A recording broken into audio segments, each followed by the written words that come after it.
స్థితిలోనైనను నూతన గీతమునే పాడేదాం మనోహరుడా యేసయ్యా. నీవు చూపిన ప్రేమను నే మరువను ఏ స్థితిలోనైనను. సమర్పణతో సేవించెదను నిన్నే సజీవుడనై ఆరాధించెదను నిన్నే. సమర్పణతో సేవించెదను నిన్నే సజీవుడనై ఆరాధించెదను నిన్నే. నూతన గీతమునే పాడేదాం మనోహరుడా యేసయ్యా. నీవు చూపిన ప్రేమను నే మరువను ఏ స్థితిలోనైనను.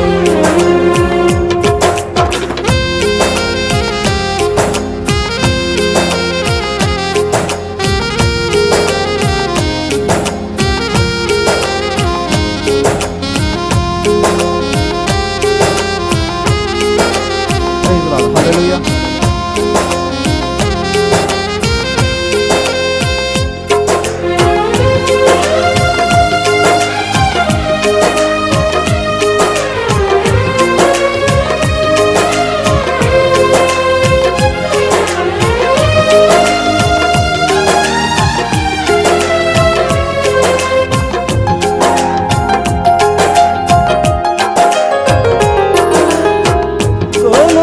చేసి ప్రేమించినావు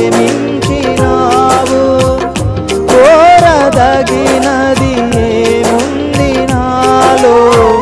స్వార్థమెరుగని సాత్వికుడా నీకు సాటెవరు.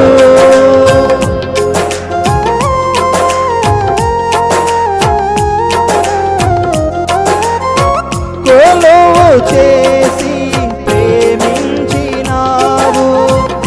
కోరదగినది ఏముంది నాలో. స్వార్థమెరుగని సాత్వికుడా నీకు సాటెవరు. నీవే నా ప్రాణము నిన్ను వీడి నేనుండలేను. నీవే నా ప్రాణము నిన్ను వీడి నేనుండలేను. నూతన గీతమునే పాడేదాం మనోహరుడా యేసయ్యా. నీవు చూపిన ప్రేమను నే మరువను ఏ స్థితిలోనైనను.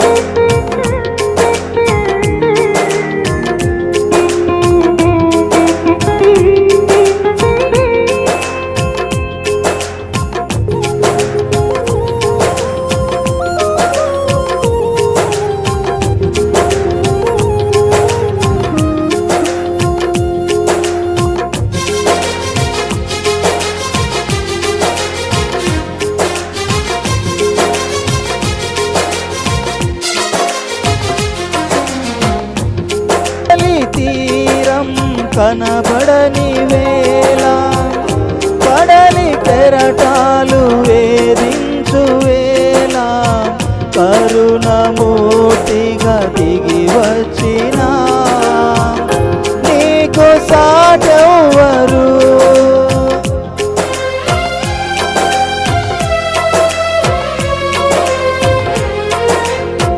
కడలి తీరం కనబడని వేళ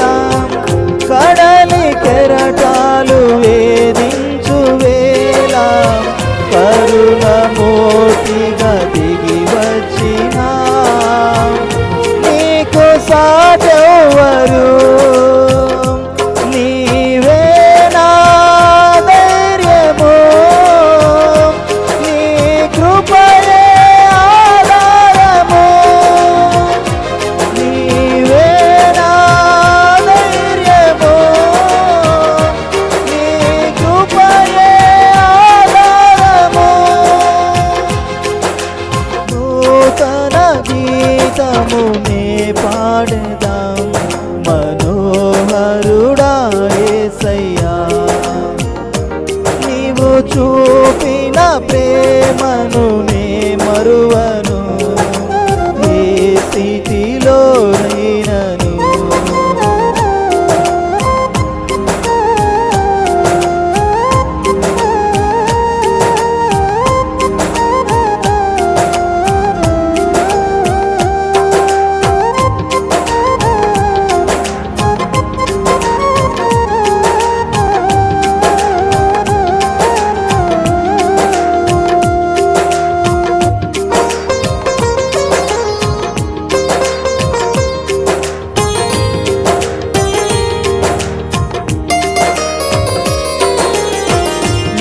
మేఘములలో నీటిని దాచి సంద్రములలో మార్గము చూపి మంచి ఘటములు మహిమాత్మ నింపిన నీకు సాటెవ్వరు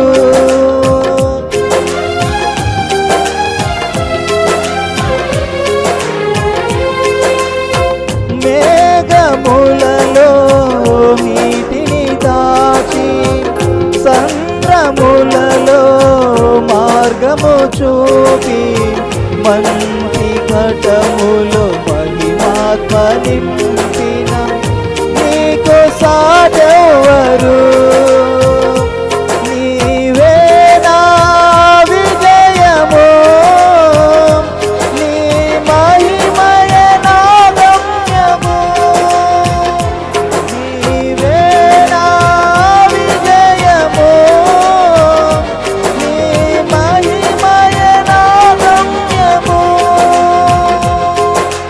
నూతన గీతమునే పాడేదా మనోహరుడా యేసయ్యా నీవు చూపిన ప్రేమను నే మరువను ఏ స్థితిలోనైనను సమర్పణతో సేవించెదను నిన్నే సజీవుడనై ఆరాధించెద నిన్నే సమర్పణతో సేవించెదను నిన్నే సజీవుడనై ఆరాధించెద నిన్నే నూతన గీతమునే పాడేదా మనోహరుడా యేసయ్యా నీవు చూపిన ప్రేమను నే మరువను ఏ స్థితిలోనైనను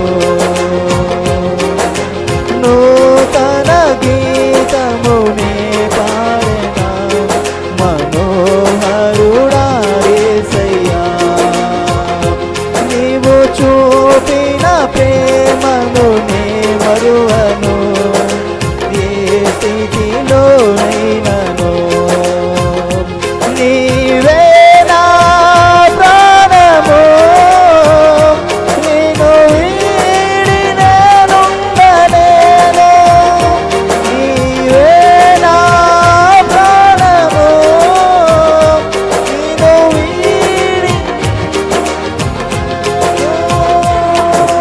నూతన గీతమునే పాడేదా మనోహరుడా యేసయ్యా నీవు చూపిన ప్రేమను నే మరువను ఏ స్థితిలోనైనను నూతన గీతమునే పాడేదా మనోహరుడా యేసయ్యా నీవు చూపిన ప్రేమను నే మరువను ఏ స్థితిలోనైనను సమర్పణతో సమర్పణతో సమర్పణతో నిన్నే సజీవుడనై ఆరాధించెద నిన్నే నూతన గీతము నే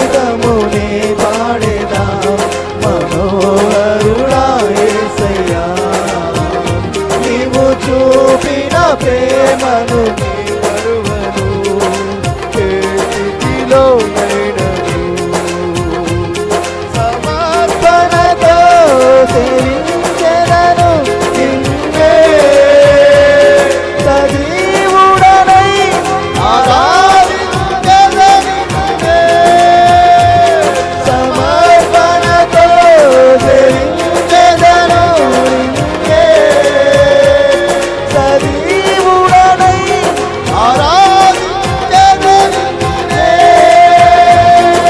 నూతన గీతము నీ పాడెదా మనోహరుడా యేసయ్యా నీవు చూపిన ప్రేమను నీ మరువను ఏ స్థితిలో అయినను నూతన గీతము నీ పాడెదా మనోహరుడా యేసయ్యా నీవు చూపిన ప్రేమను నీ మరువను ఏ స్థితిలో అయినను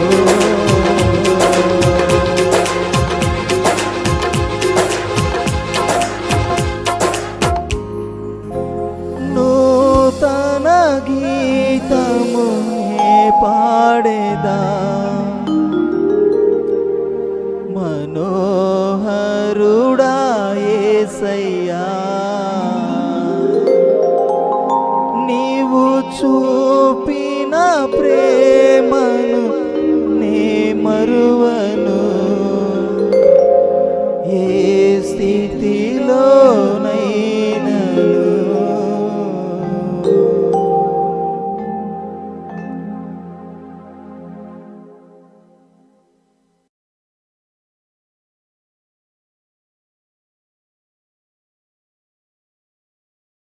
హల్లెలూయా. ప్రభు అయిన యేసుక్రీస్తు నామములో మీ అందరికి కూడా వందనాలు తెలియజేసుకుంటున్నాను. అందరు కూడా బాగున్నారు కదా? అందరు కూడా క్షేమంగా ఉన్నారు కదా? దేవుని యొక్క కాపుదల్లో మీరందరూ కూడా ఉండాలని కోరుకుంటున్నాను. చాలా జాగ్రత్తగా మనమందరూ కూడా మెలుగుతూ మన ఆరోగ్యాన్ని మనం చూసుకుంటూ దేవుని సన్నిధికి వస్తూ జాగ్రత్త పడుతూ ఉందాం. ప్రార్థన ద్వారా వాక్యంలోకి వెళ్దాం. పరిశుద్ధుడా, ప్రేమ గల గొప్ప తండ్రి, నీకే వందనాలు, స్తోత్రములు నాయన. యేసయ్యా మీకు వెనకల స్తుతులు స్తోత్రములు ప్రభా. తండ్రి వాక్యంలోకి వెలుచుండగా మీకు కృప చూపించండి ప్రభా. వాక్యం ద్వారా మాతో మాట్లాడండి తండ్రి. మీకే సకల మహిమ ఘనత ప్రభావాలు చెల్లించుకుంటూ నజరుని యేసుక్రీస్తు నామములో ప్రార్థించి వేడుకొని పొందినాం తండ్రి. Amen. Praise the Lord. Hallelujah. ఈరోజు నేను మీతో కొన్ని విషయాలు మాట్లాడడానికి ఇష్టపడుతున్నాను. ఈరోజు కొంతమంది అనుకుంటూ ఉంటారు, ఈ కాలంలో ఏమనుకుంటారంటే, నేను ఇన్ని తప్పు చేశాను కదా, నేను ఇన్ని రకాలుగా దేవునికి విరుద్ధంగా నడుచుకుంటున్నాను కదా, అయినా ఎందుకు దేవుడు నన్ను విడిచిపెట్టలేకపోతున్నాడు. అయితే నేను మీతో కొన్ని విషయాలు మాట్లాడని ఇష్టపడుతున్నాను. పరిశుద్ధ గ్రంథంలో నుండి యోహాను సువార్త 18వ అధ్యాయము 25 నుండి 27 వచనాలు చదువుకుందాం. యోహాను సువార్త 18వ అధ్యాయము 25 నుండి 27 వచనాలు చదువుకుందాం. సీమోను పేతురు నిలవబడి చలి కాచుకొనుచుండగా వారు అతని చూచి, నీవును ఆయన శిష్యులలో ఒకడవు కావా అని చెప్పగా అతడు, నేను కాను, నేనెరుగనను. పేతురు ఎవని చెవి తెగ నరికెనో వాని బంధువును ప్రధాన యాజకుని దాసులలో ఒకడును. నీవు తోటలో అతనితో కూడా ఉండగా నేను చూడలేదా అని చెప్పినందుకు పేతురు నేనెరుగనని మరొకసారి చెప్పాను. వెంటనే కోడి కూసెను. Praise the Lord. హల్లెలూయా. మీతో కొన్ని విషయాలు ఈ వాక్యం ద్వారా పంచుకోవాలని ఇష్టపడుతున్నాను. అదేమిటంటే, పేతురు యేసుక్రీస్తుతో పాటు ఉన్నప్పుడు పేతురు యేసుక్రీస్తుతో పాటు తిరుగుతూ ఉన్నాడు. యేసుక్రీస్తుతో పాటు వాక్యాన్ని పంచుకుంటూ ఉన్నాడు. యేసుక్రీస్తును ఆ పేరు ద్వారా ఎన్నో అద్భుత కార్యాలు, ఆశ్చర్యకారాలు చేశాడు. అయితే పేతురుతో ఒక మాట మాట్లాడుతున్నారు. ఆ సందర్భం ఏమిటంటే ఆ చలికాలంలో వాళ్ళందరూ కూడా చలిమంట వేసుకొని చలి కాచుకొని చుండగా అప్పటికే యేసుక్రీస్తు ప్రభువు అప్పగింపబడ్డాడు. అప్పటికే యేసుక్రీస్తు ప్రభు ఇస్కరియోతు యోతు ద్వారా అప్పగింపబడ్డాడు. అప్పగింపబడిన తర్వాత శిష్యులందరూ కూడా చెల్లాచెదురైపోయారు. వారందరూ కూడా ఎక్కడ ఉన్నారో అర్థం కాని పరిస్థితి. వారందరూ కూడా కూడుకొని ప్రతి చోట వెళ్ళిన వారు. అయితే యేసుక్రీస్తు ఎప్పుడైతే అప్పగింపబడ్డాడో అప్పుడు ఆ క్షణంలో మీరందరూ కూడా ఏమైపోయారు? చెల్లా చెదురుగా మార్చబడ్డారు, చెల్లా చెదురుగా అయిపోయారు. అందరూ కూడా అప్పటి వరకు అంటారు కదా, మనం అందరూ కూడా అంటుంటాం, ధనం ఉంటే అందరూ కూడా దరికి వస్తారు, ధనం లేకపోతే ఎవ్వరు కూడా దరికి చేరరు అని చెప్పి అంటుంటాం కదా. అదే రీతిగా అందరూ కూడా చాలా బాధపడుతూ ఉంటారు. ఏందబ్బా మనం ఇంతగా ఉన్నప్పటికీ దేవుడు మనల్ని ఆశీర్వదించినప్పుడు మాత్రమే వారందరూ కూడా బంధువులు మన దగ్గరికి వస్తున్నారు, స్నేహితులు మన దగ్గరికి వస్తున్నారు అని కొంతమంది ఆలోచిస్తూ ఉంటారు. అసలు ఎందుకు అని ఆలోచిస్తూ ఉంటారు. అయితే యేసుక్రీస్తు కూడా ఇటువంటి అనుభవం ఎదురైంది. యేసుక్రీస్తు ప్రభువును సిలువకు అప్పగించేశారు. ఆ రాత్రిపూట సిలువకు అప్పగించేసి ఏం చేస్తున్నారు? ఎవ్వరు కూడా యేసుక్రీస్తు దగ్గరికి రాలేదు. ఎందుకంటే యేసుక్రీస్తు యొక్క స్థితి చాలా దీనంగా మారిపోయింది.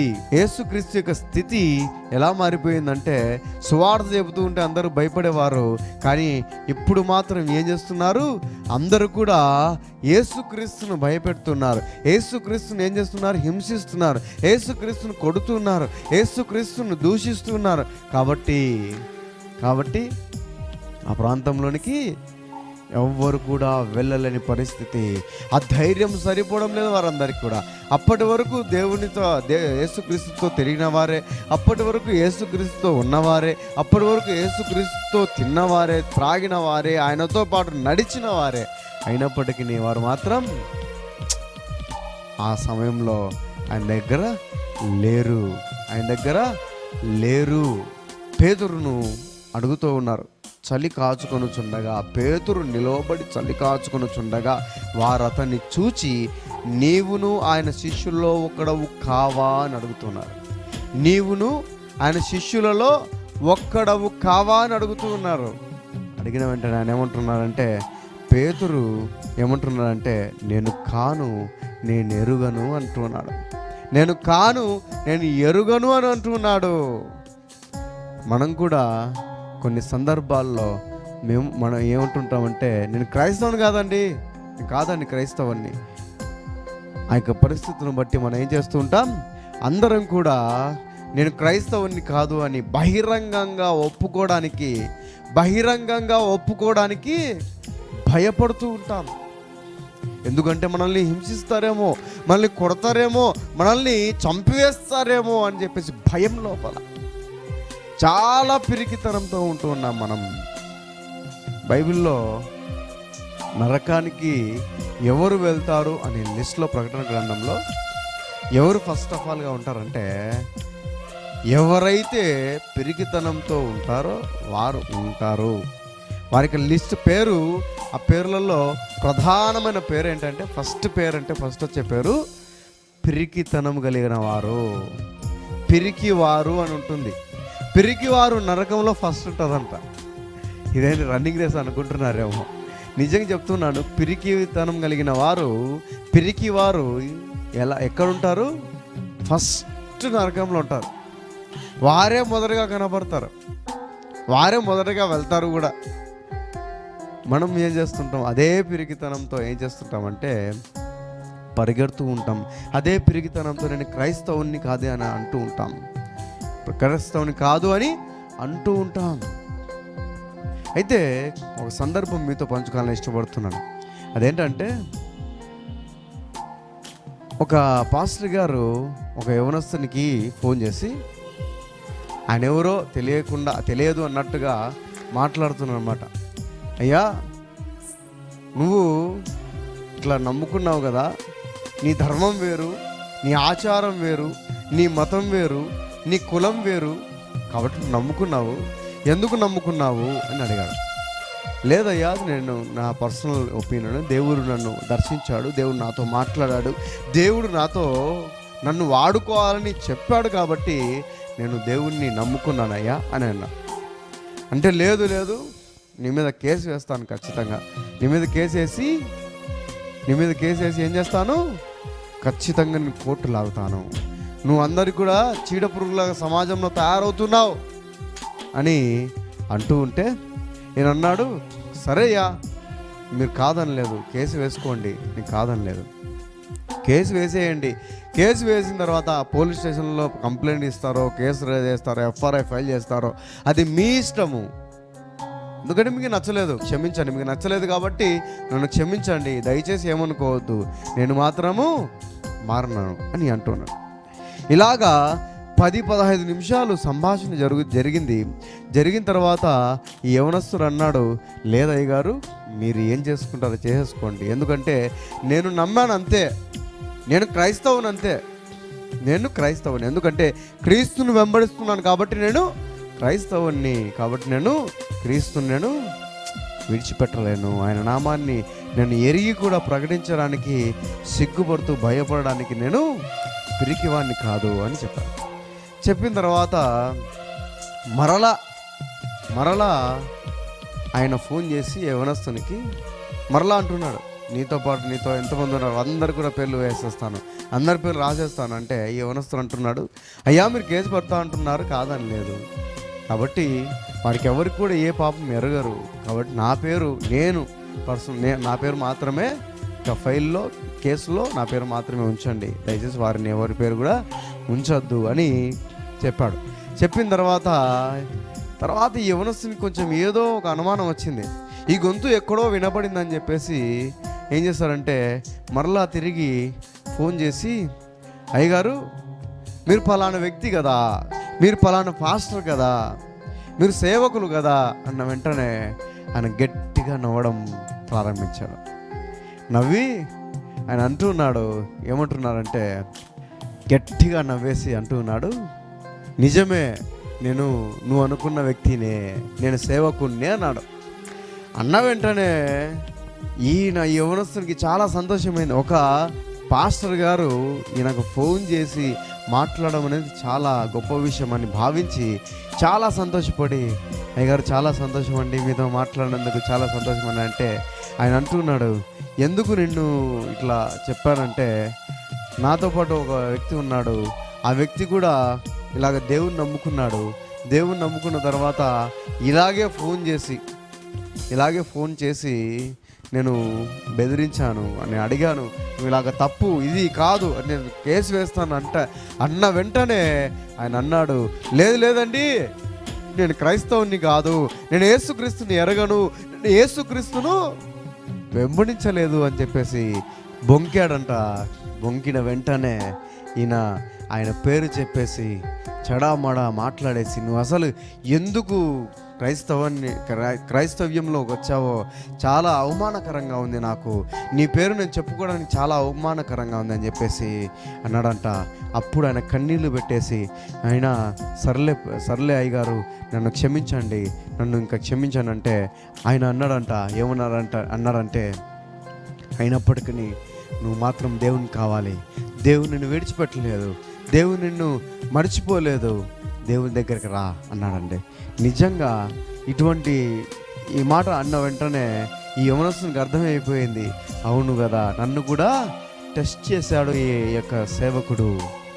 ఆయన అంటున్నాడు, నేను టెస్ట్ చేయడానికి ఈ మాట మాట్లాడాను, దయచేసి ఏమనుకోవద్దు, అందరూ కూడా నేను యేసుక్రీస్తును నమ్ముకున్నానండి, నేను యేసుక్రీస్తును ప్రకటిస్తున్నానండి, నేను యేసుక్రీస్తును ఆ యొక్క బోధలను నేను వింటూ దాని ప్రకారంగా నడుచుకుంటున్నానని అంటున్నారు తప్ప నిజముగా సమస్యలు వచ్చినప్పుడు మీ పైన ఎవరన్నా తిరగబడినప్పుడు వారు ఏం చేస్తున్నారు, వెనుక తిరిగి వెళ్ళిపోతున్నారండి.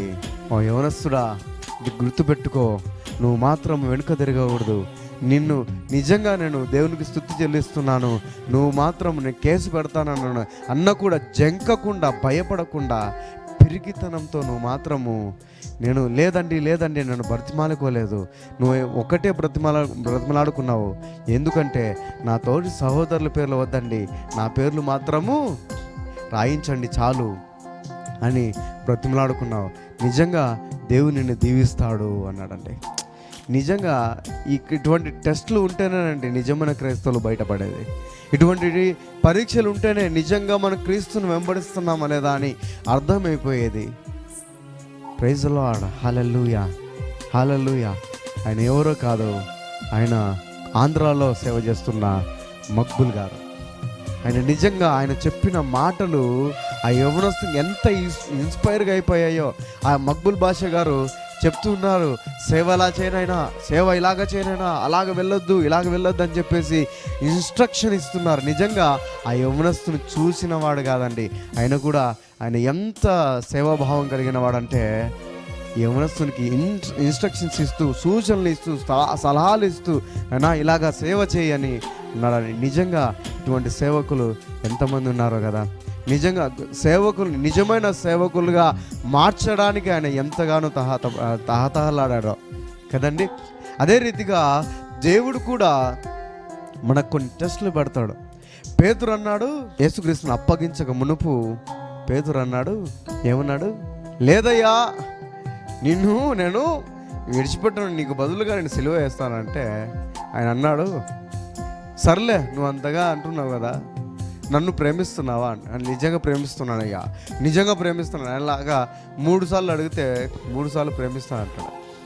అయిన తర్వాత యేసుక్రీస్తు ప్రభువు అంటాడు, నీవు నన్ను 3 సార్లు ఎరగవని అంటావు, కోడి కూయక ముందే నువ్వు ఇలాగా ఒప్పుకుంటావు అంటే, లేదయ్యా, లేదు నేను ప్రాణాన్ని ఇస్తాను, నా యొక్క ప్రాణాన్ని ఇస్తాను అంటే, సరే చూద్దామని అన్నాడు. యేసుక్రీస్తు అప్పగింపబడిన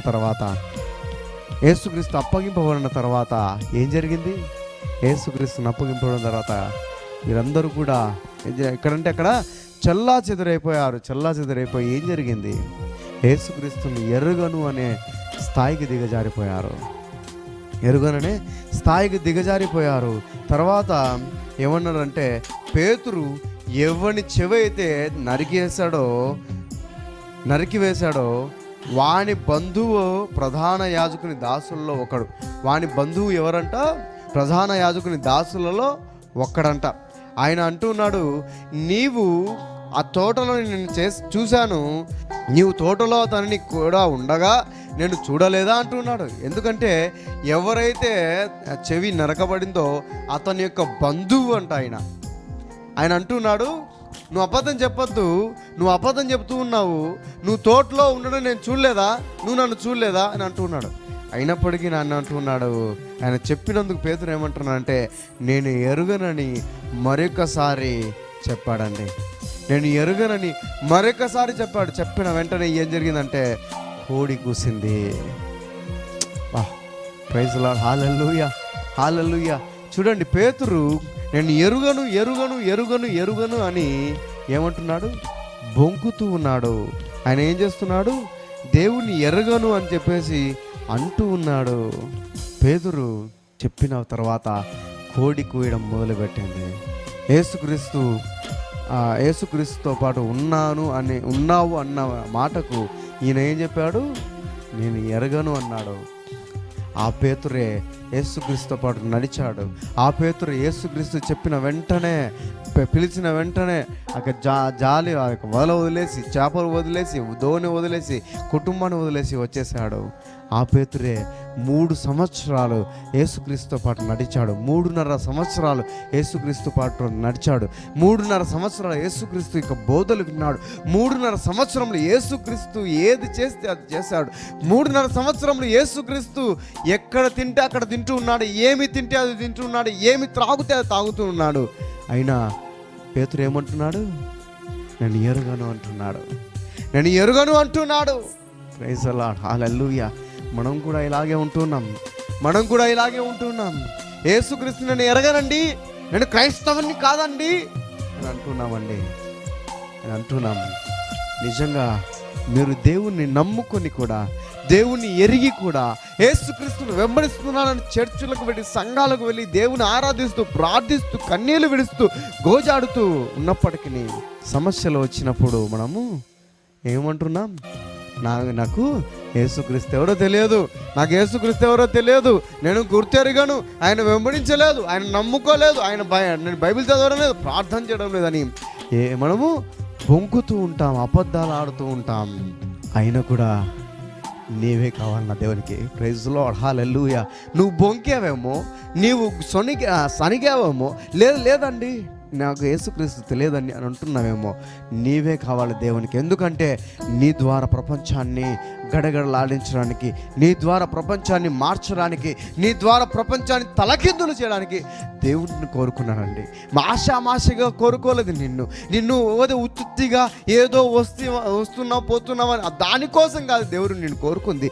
ఎందుకు కోరుకున్నాడు తెలుసా? దేవుణ్ణి ఎరగను అని చెప్పేసి అన్నా కూడా దేవుని నీవు మాత్రం కావాలి.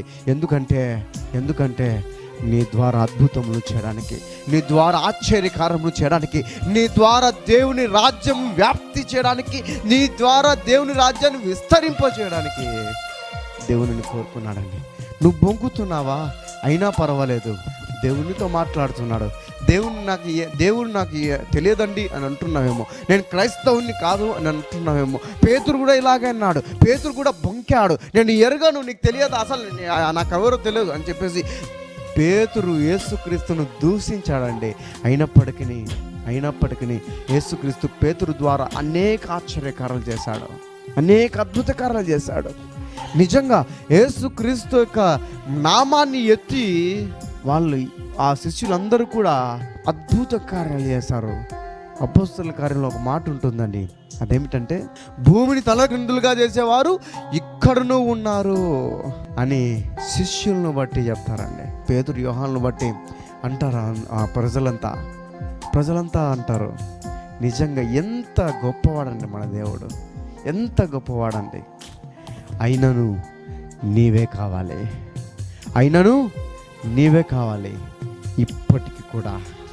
ఇప్పటికీ కూడా ఎప్పటికీ యేసుక్రీస్తుతో పాటు బాగా తిరిగి, యేసుక్రీస్తుని బోధలు బాగా విని, ఆయన బోధలను ఆయనను ప్రార్థిస్తూ, ఆయన వెంబడిస్తూ, ఆయన ఆరాధిస్తూ ఉన్నప్పటికీ కొన్ని సందర్భాలలో నేను ఎరగనండి, నేను క్రైస్తవుని కాదండి, నేను అసలు దేవుణ్ణి నేను ఎరగనండి, నేను నమ్ముకోలేదండి అని బొంకుతున్నారేమో, అని సనుగుతున్నారేమో, ఆయన ఎరుగరని మీరు చెప్తున్నారేమో. అయినప్పటికీ ఇంకను ఆయన మిమ్మల్ని కోరుకుంటున్నాడు. మిమ్మల్ని కోరుకుంటున్నాడు దేవుడు. He still wants you. ఇప్పటికీ దేవుడు నిన్ను కోరుకుంటున్నాడు అండి. ప్రైజ్ లార్డ్, హల్లెలూయా. లేదయ్యా నేను బొంకాను, నేను సనిగాను అని ఎవరో నాకు తెలియదు, కాబట్టి నేను ఆయన దగ్గరికి రాలేను అని అంటున్నావేమో. దేవుడు ఇప్పటికీ కూడా నేను క్షమించడానికి రెడీగా ఉన్నాడు. ఎందుకంటే ఇప్పటికి నిన్ను కోరుకుంటున్నాను కాబట్టి, ఇప్పటికి నీ ద్వారా ఆశ్చర్యకారాలు చేయాలని అనుకుంటున్నాను కాబట్టి, ఇప్పటికీ నీ ద్వారా దేవుని కార్యాలు, దేవుని రాజ్యము విస్తరించడానికి నిన్ను వాడుకోవాలని ఇష్టపడుతున్నాడు దేవుడు. Please be with him. ఆయనతో పాటు ఉండండి, ఆయనతో పాటు నడవండి, ఆయన ఆలోచనలు ఎరిగి మనం అందరూ ముందుకు వెళ్దాం. అందరూ కూడా అంటుంటారు, నేను యేసుక్రీస్తును ఇన్నిసార్లు బాధ పెట్టాను, యేసుక్రీస్తుని ఎరగానని చెప్పేస్తాను. సో వాట్ ఆయన్ని గుర్తుపెట్టుకోడు. ఆయన క్షమించగలిగిన గుణం కలిగిన దేవుడు. ముందు బాగా ప్రార్థన చేసుకున్నారేమో, ముందు బాగా ఆరాధన చేసేవారేమో, ముందు బాగా సువార్తను ప్రకటించేవారేమో, ఇప్పుడు మీరు ఆ పని చేయలేదేమో. ఒకసారి జ్ఞాపకం చేసుకురండి. నాకు ఆ స్తోమత లేదు అనుకుంటున్నాను బ్రదర్, నాకు స్తోమత లేదు అనుకుంటున్నామా సిస్టర్. దేవుడు నీతో మాట్లాడుతున్నాడు.